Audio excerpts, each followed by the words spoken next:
Welcome to the Capstone Conversation, where you learn about what's happening in the greater East Bay. I am your host, Jared Asch. Welcome to today's episode of the Capstone Conversation. Today, we are going to talk about retail. And a lot of cities have in their plan in the next few years to attract more retail. Instead of hearing from a city about how they want to attract retail, we are going to talk to a retail broker who focuses on helping bring clients into the cities from his perspective on what would make one city more attractive than another. We are joined by John Seschser from TRI Commercial. John, thanks for joining us. Oh, my pleasure. Thanks for inviting me, Jared. John, tell us a little bit more about yourself and what makes you a retail attraction expert. I've been in a business, commercial real estate business for over 30 years. Been the director of retail and restaurant hospitality in 4 different countries over those 3.5 decades. Was voted top producer oftentimes in my tenure here and other companies. And I've done a lot of work with tenant rep, landlord rep, acquisitions, city consulting, expansion, and even retraction plans for a lot of retailers also. I've covered the gamut. Also been involved in a lot of land transactions, shopping center acquisitions and sales, different companies, rates, private, high net worth, private individuals. I've had the benefit of really diagnostic expertise relative to figuring out what's right, what's wrong with a center, a shopping center specifically, and or what's missing as a void analysis in various cities that potentially could attract different retailers to those cities. I've covered the entire gamut of the retail world, and it's still a challenge. We're going to talk today about the state of the retail market, how taxes are changing in California. We're going to touch on that. We're going to touch on the impact of trade tariffs and really line up to give advice for whether you're with a chamber of commerce or a city government or an economic development agency about how you can better position yourself to attract more retail. John, give us the 10,000 foot overview to start.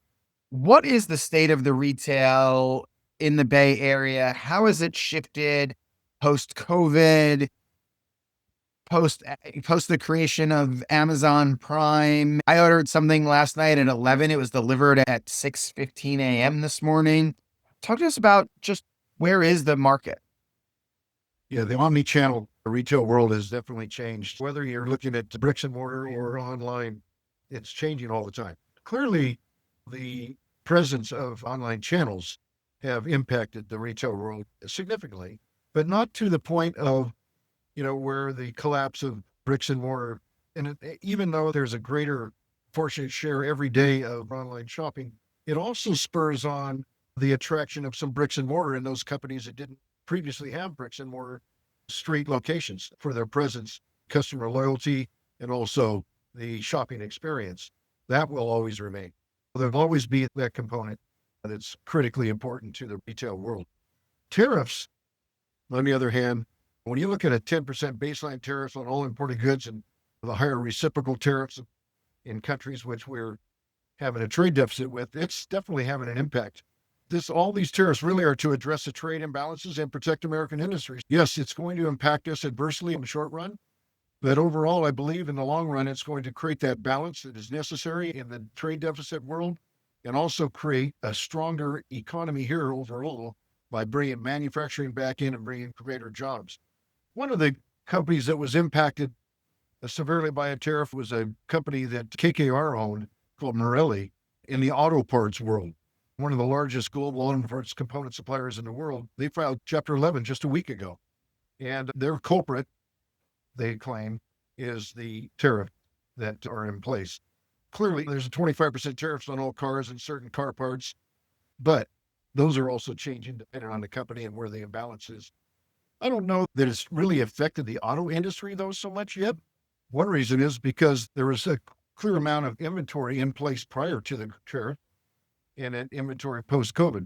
The dealers right now are continuing to work through these pre-tariff cars inventory. Most cars have seen a stabilization, most auto dealerships have had really a stabilization of sales. The prices really haven't increased that much. When you look at expectations, the stock market's built on expectations, right? What will the next stock increase or decrease based on their sales? And a lot of that is expectation of the community. The same with the auto world relative to the purchasers and consumers. It's what their expectations are. You saw an immediate increase in car sales during that month prior to the tariffs being administered because of the expectations of car prices increasing. We really haven't seen that so much. It's stabilized a bit, and it's not such a frenzy at this point. When you look at what's happening in that entire tariff world, it's still created uncertainty. And it does create the pause button. We have seen a lot of decision makers press the pause button due to this uncertainty, the world crisis, the wars, and also these tariffs. But I think the bottom line is, Jared, is that the tariffs are expected to increase prices in the near future, but not overall. I think they'll potentially slow down maybe some economic growth in the near future, but overall, I think it'll create more of a healthy economy and in the long run, stabilize the trade imbalance and bring back more manufacturing in the country and increase jobs. And now let's bring it down to a more micro level in our communities and even within the Bay Area, right? It's very diverse. And talk about, though, at a micro level, we have seen a lot of stores close up even before the tariffs. Big Lots, Joann Fabrics, years ago, Bed Bath and Beyond. That's having a big impact on retail locations. Let's start there. Yeah, COVID had a very adverse impact on those particular companies you just mentioned. When you look at Party City, how many parties did you throw? You didn't throw them. You didn't. That industry almost fell apart just because of But that. And post COVID, I've thrown a lot because I have 3 little kids that have very expensive birthday parties. And we will miss Party City for that purpose. yeah, During COVID, we were doing drive-bys.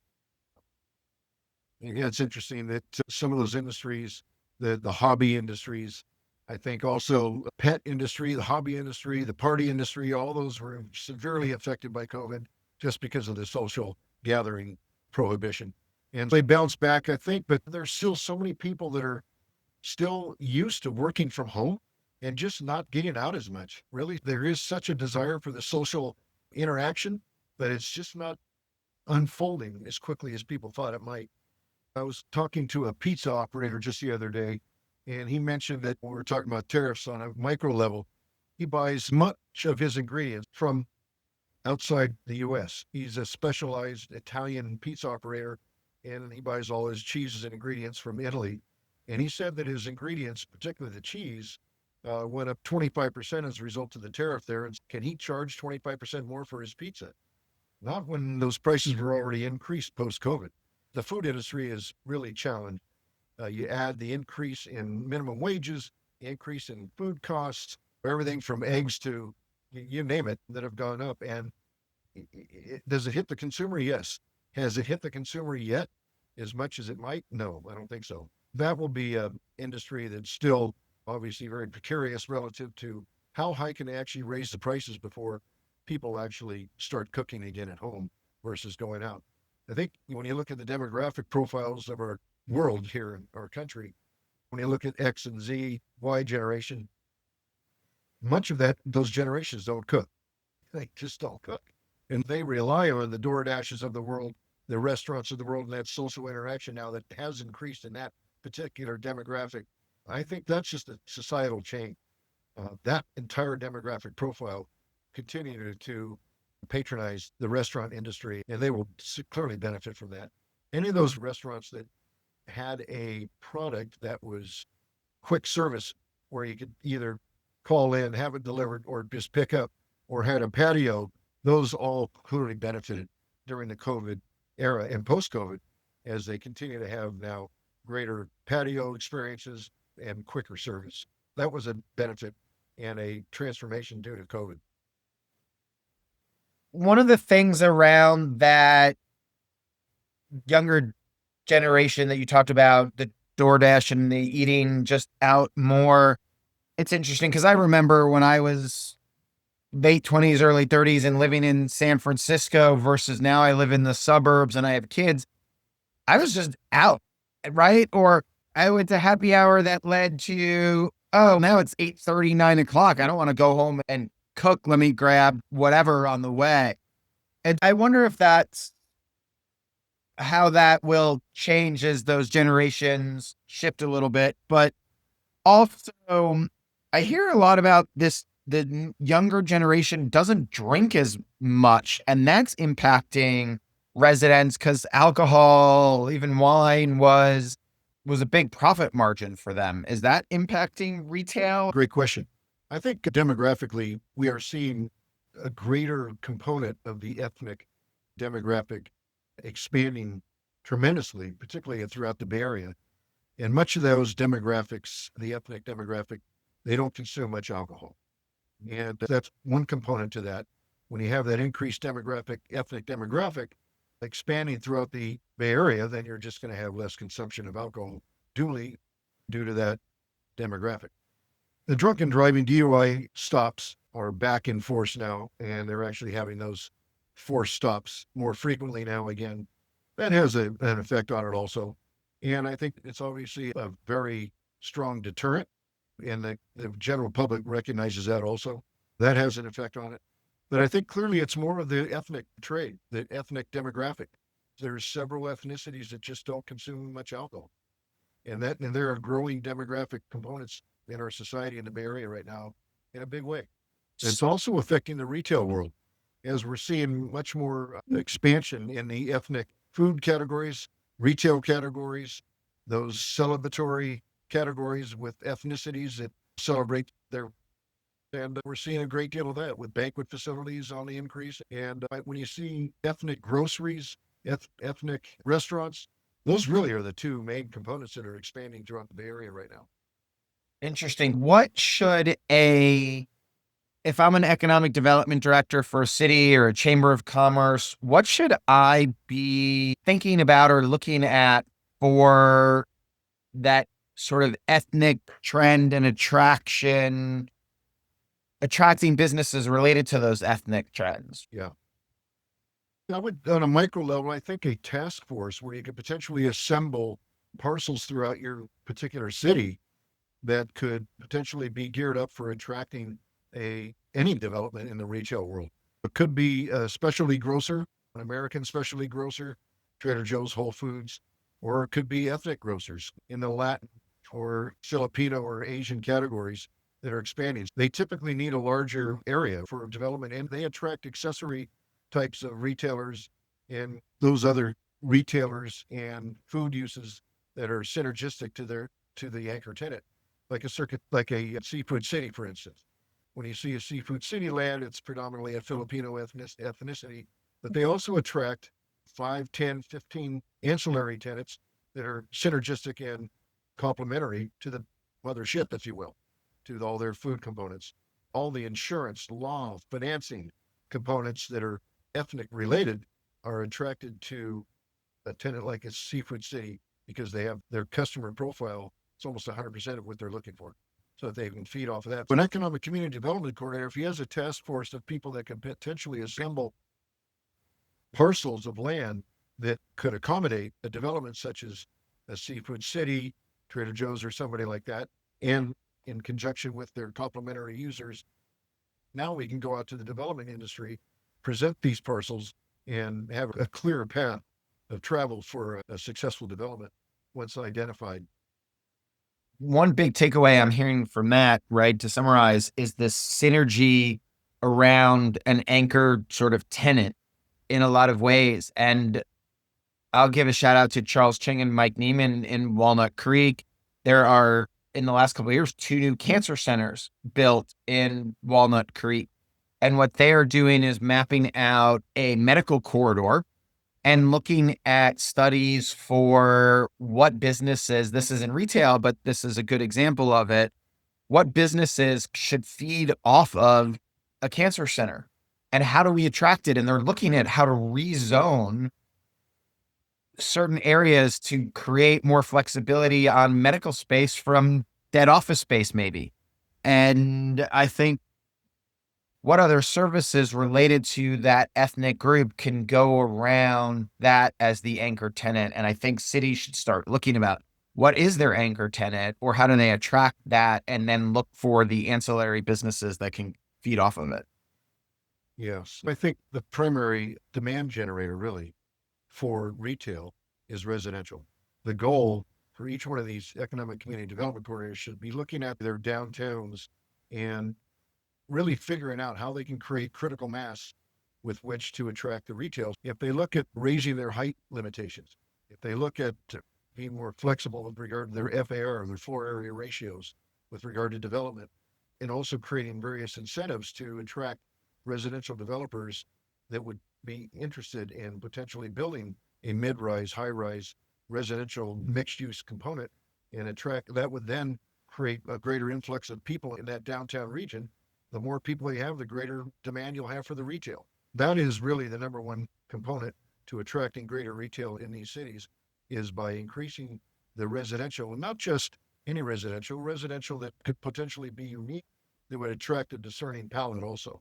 Yeah, you can always have that criteria interjected through the design, through the planning commission and the design criteria set by each of the cities. But again, it's just critical mass. How many people can you attract to the city as a resident to become a resident within your city? And then that will create the demand for the goods and services. I think that's important because foot traffic, whether it's residents or attracting it to downtowns, is important, right? If you look at downtown Fairfield, and I've talked to the staff in that city, their downtown area is not immediately adjacent to a highway. They have other shopping that tends to do better. And they only have really the county office buildings. They don't have a big set. Attracting higher end retail there, attracting more restaurants there, they just don't have foot traffic to support it because they're not going to get people who don't live right there. What do you think about that? And what advice do you have in a case like that where their downtown is off the beaten path a little bit? And by satisfying that requirement from the state for more housing, you increase the density capability of these downtowns. What Fairfield should do is incentivize and encourage residential development in that area. If they're able to do that, you have 3 projects that go up with 400 units each. Now you have 1,200 plus 1,600 units, whatever, in that given area. Of those units, typically, you just added another 3,000 people into downtown. That's going to create immediate demand for more goods and services. A typical grocery store needs 15,000 people captive without competition to go from red to black. And it all comes from residential. Once you increase that critical density of residential, then it's automatic. It's automatic. You can't just build it and they'll come from a retail perspective anymore. It doesn't work that way because many of these cities and counties are already saturated from a retail perspective. So the only way you increase that demand is through the residential. These cities have to get together. And there are some cities that are opposed to it. Downtown Martinez, for instance, their height limitations are such you can't go higher than 3 stories in much of that area. How do you create critical mass if you can only go 3 floors when the construction costs are such that those land costs, with what land costs are, the only way you can literally change the cost is by increasing the density. If your cost of land is X and you can only go 3 stories, you can't afford the land. You go 5 stories, now all of a sudden the land becomes potentially economically feasible. The cities have to become a little more flexible with regard to the height limitations, the density, the flexibility on zoning. Many of these downtowns don't allow financial institutions, medical institutions, any of these institutions that don't create tax dollars. They have to go on the second floor. And many of these institutions want that retail presence. They want that visibility, that access, that exposure that you only get from being on the ground floor. A lot of these cities need to be flexible on some of that increase that zoning around the downtown to allow these other goods and services in, because they also then attract foot traffic, which then increases the food trade and the other reciprocal buying power. Okay, that's a specific recommendation that we want to have cities and business advocates within the cities, like a chamber, talk about is you're talking about creating flexible zoning in terms of what they're defining almost as retail and street level space, right?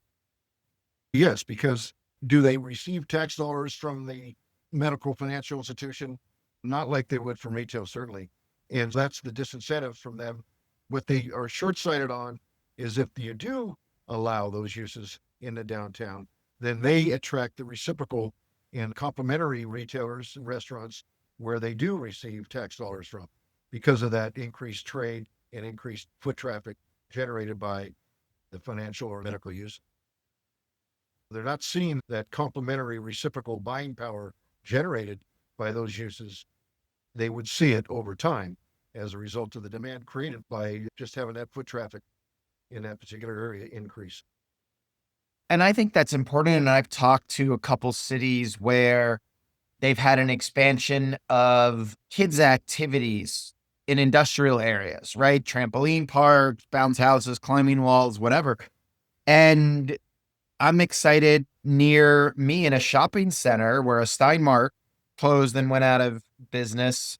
They're putting in a kids' entertainment thing. And that doesn't generate the sales tax that the Steinmart did in selling shirts and pants. But the amount of traffic that kids' place will create in that shopping center will help every restaurant, fast casual restaurant that is in there, will help the Safeway that's in there and all the other retailers. And I think sometimes cities don't understand that you have to create that foot traffic. Maybe it's not on Main Street, but maybe it's half a block away where then, I dropped kids off at one of these places in an industrial center last week. And I'm like, okay, I have 45 minutes of free time as a parent. I'd love to go to Starbucks with my laptop and work, or I'd love to go do an errand. But by the time I go through the 8 traffic lights to go the 1 mile, I'm just going to walk around by myself. I'm not spending any money. If you could create that foot traffic where it's a block away and I can go spend $10, I like this conversation about building foot traffic and creating that flexible zoning. Another great example, Jared, is the urban air, which opened up in Concord on Willow Pass, off Willow Pass, actually, on Fry Way. Matter of fact, they took over most of the Fry's electronics building. It is off the main drag of Willow Pass. And you access it through Fry Way from Willow Pass. And all of a sudden now there's 200 vehicles parked there with their kids experiencing a great experiential fun time. And you're right. What are all the parents doing? The restaurants, I've talked to 4 or 5 of the restaurants, they see an immediate impact on weekends, particularly from that specific use. And it's not just a coffee. There's a lot of ethnic restaurants there. A lot of them are enjoying the foods that their children might not want, but they're able to have the meal that they've always wanted, and their children are having a great time. So it's a win-win situation for everybody. And it's created this amazing, just reciprocal buying power from the foot traffic generated from a use that doesn't generate much tax dollars. I think there's the big takeaway is, right, how do you create foot traffic through increased residents, increased density, and increased attractions? Part of it, right? Yeah, the experiential concept really was created many years ago. We just changed the name. It used to be theater. How do you gentrify and recreate activity downtown? It used to be just drop a theater, a movie house, literally into a 14 to 20 plex theater in the community. And all of a sudden now 5 restaurants show up and other ancillary types of complementary uses show up. All of a sudden it creates activity and gentrified and regenerated that particular area. And other different types of experiential type tenants like pinstripes, the bowling concept, or the urban air that we talked about for children could be an adult video game arcade that we've seen pop up in different areas with restaurants and bars and other concepts. The entertainment scene itself with music and theater, live theater, these are all experiential type uses that create and revitalize the downtowns it's so critical to have that. And you asked, how does a city recreate itself? How does a city economic development gentrify a particular area of the city that needs some help? Those are some uses that if you could bring those into the city, and it might just be anything from a farmer's market concept to a softball, baseball, soccer, cricket stadium of some sort. All this creates a reason for people to be there that wouldn't otherwise be there. And it's that critical mass of customer profile and potential customer base that then all of a sudden revitalizes that area. I want to come back to a word you used because I think the meaning has changed over time. You talked about gentrify an area. Can you explain what you're meaning by that? I think it is different. And I use it differently because it's really, to me, it's how do you activate? How do you generate greater activity in a particular area that maybe have some blight, that may have some vacancy issues, that may have clearly a foot traffic avoidance? And how do you increase that?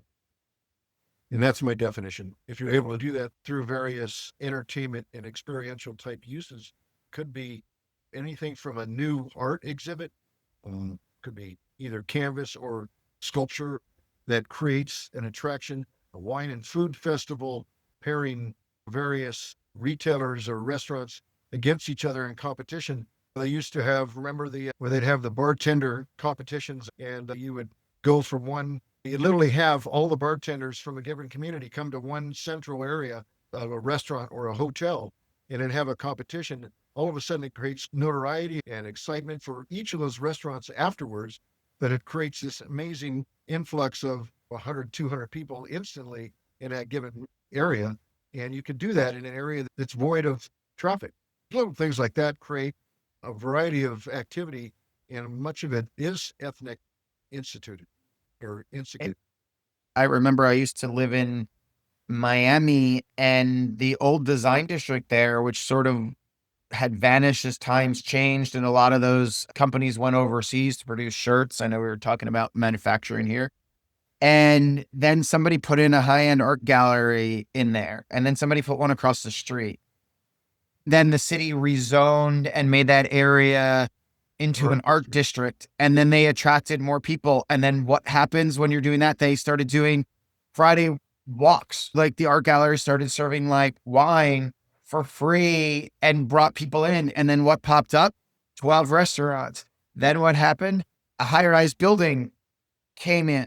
Then another high rise building came in and for apartments. And it just kept growing because you were bringing people in for that experience. That's the avalanche effect. And that's created simply by designating a district an art district and attracting that. It could be grants, maybe it could be local contributions. Vegas did the same thing. When they created their art district, they turned that industrial, blighted, crime-ridden area into a beautiful art district now. And the same thing happened. 12, 15 restaurants, local, specialty, signature chef quality restaurants were attracted as a result of the arts industry. And it just cleaned it up and created a tremendous vibe that it was attractive. Now you see hospitality, not just in the restaurants, but the hotel, the high-rise residential. Now you've got the foot traffic.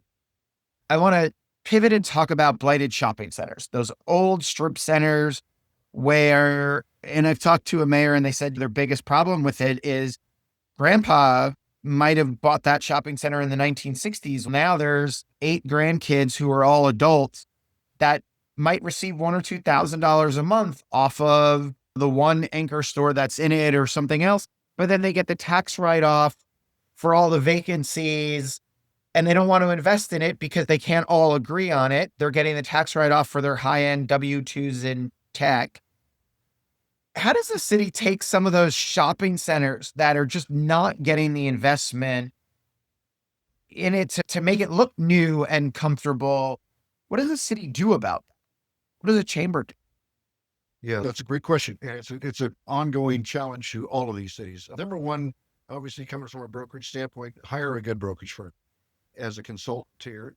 So if the family could hire a brokerage company that's an expert in diagnostics and determining what's right, what's wrong, how to fix the particular areas of the center that are blight or vacant and or need to be upgraded, and come in with a potentially target of a different tenant mix that would be possibly interested in that given area due to either demographic makeup or just the void of that particular category. And first of all, that would be identifying that. Second would be, in conjunction with that, listing all of the areas of the center that could be upgraded. It could be as little as paint, landscaping, or slurry coat, parking lot, striping. new signage program, directory signage, and or creating a new signage program for the center. All those three things are not very expensive, and they're clear indications of a center on its way up versus on its way down. That's where you start, I think, with that. And then creating a void analysis, determining which categories are missing within that city and within that given demographic market, and then identifying those retailers within those categories and specifically going after them. When these cities develop a task force, and it could be in conjunction with a brokerage firm, to identify the void, doing the void analysis, identifying the categories that are missing, and then those retailers within the categories, and specifically going after them on a one-on-one basis. That's the quickest way to reignite and gentrify a particular blighted shopping center. And that actually sounds relatively easy in a way that local government and local organizations can work even with a developer, but that's not happening in all cases, right? Why isn't that happening in certain areas? Is it just because there's no foot traffic? Why make the investment? I think the exception to the rule, Jared, is the family that is looking for the tax write-off by creating more vacancies. That's an exception to the rule. But there are a few of those. Walnut Creek has an entity there also that subscribes to that philosophy. This particular city and cities in general. How do you incentivize that particular family or individual? I think if they're able to see, first of all, the positive effects of what would happen if they were to gentrify or reignite and improve their center, and empirically see the mathematics of how much more income they'll receive versus their tax write-offs, that would be one way to start. And that again would be a brokerage firm that has that expertise, and many of them do. We certainly do, and that's one of our areas that we like to contribute, is to go in and diagnose a center, figure out how to improve it, and then show empirically what income levels that particular asset manager or owner would receive as a result of their minimal outlay of improvements to achieve that desired result. I think that's good. And I really want cities and chambers to take away from that is facilitation, right? That one, the cities can pay for the void analysis. That's not an expensive thing. Do you have the demographics to support that? Or maybe you need that ethnic grocer that John started this conversation with, which could give you a whole other plan if you just think outside the box and look at what you're studying. And I know he does a lot of that research, but cities can help facilitate this, right? They could facilitate to that shopping center owner. They could do outreach. They could communicate. Sometimes, hey, I got a broker. I would also just advocate for brokers that are local. Are they going through your communities? Are they aware? And how passionate are they about making that change? That's a good point. I think you're right. Unless that center has the ability to attract national and regional tenants, then you can have a brokerage firm outside the area and that'll be successful, be fine. If it's a center that really is, geared toward more regional and mom and pop type tenants, then yeah, you'd want a local broker to handle that.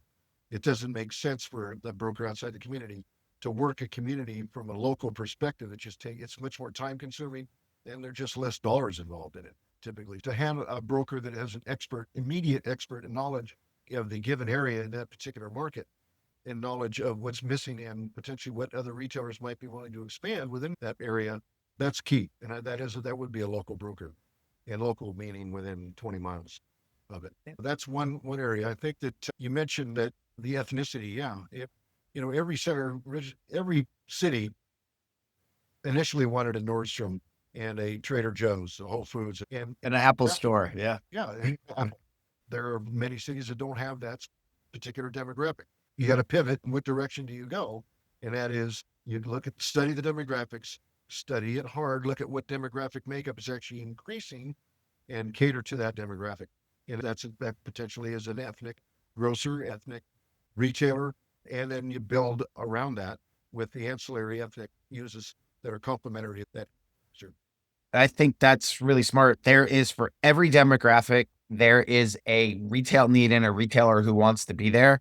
It's about finding the right one that's the right fit for your area. John, before we leave, what final piece of advice do you have for cities or chambers that are looking to attract new retail downtown associations, right, to their city? Number one, I think be extremely proactive. Reach out to your consultant, your brokers, hire them, create a study with that increased retail trade in mind. Two, looking at your overall zoning and creating some flexibility, not being so myopic with regard to the tax dollars, but being more broad-minded relative to, okay, let's increase the tax dollars in an area, not just with regard to an industry. How do you attract greater foot traffic that then increases the complementary uses that would then bring in the tax dollars? That more flexible zoning, but that has to happen. I think those are the two keys. And then increasing your residential expansion of critical mass with regard to height limitations, lifting those height limitations to a greater level so that it increases the incentives for developers to come in and build more residential. Yeah, understanding the value of your land is important, right? The numbers have to pencil for somebody, and they've changed in the last 2 years. Well, And I would invite any city or business organization in a local area. John and I are willing to help host a brokers meeting where we will help organize brokers of all different types, not just retail, for your city, and identify specific recommendations for your city. I want to throw out that if there's any takers, we are willing to do that. It is not a paid thing. We will have and organize a meeting because we think it's just good for the communities that we work in and value. I appreciate that. John, adding value, that's our goal. yeah, John Seschser from TRI Commercial. Thanks for having me, Jared. Call in. Wait, don't leave yet. Hit subscribe. Make sure you get the weekly updates. We have a new episode every Wednesday for stuff happening in the East Bay. In the meantime, follow me on LinkedIn, Jared Asch, or check out our firm where we have a weekly newsletter and blog at Capstone Government Affairs on LinkedIn. Thanks for joining us today on the Capstone Conversation.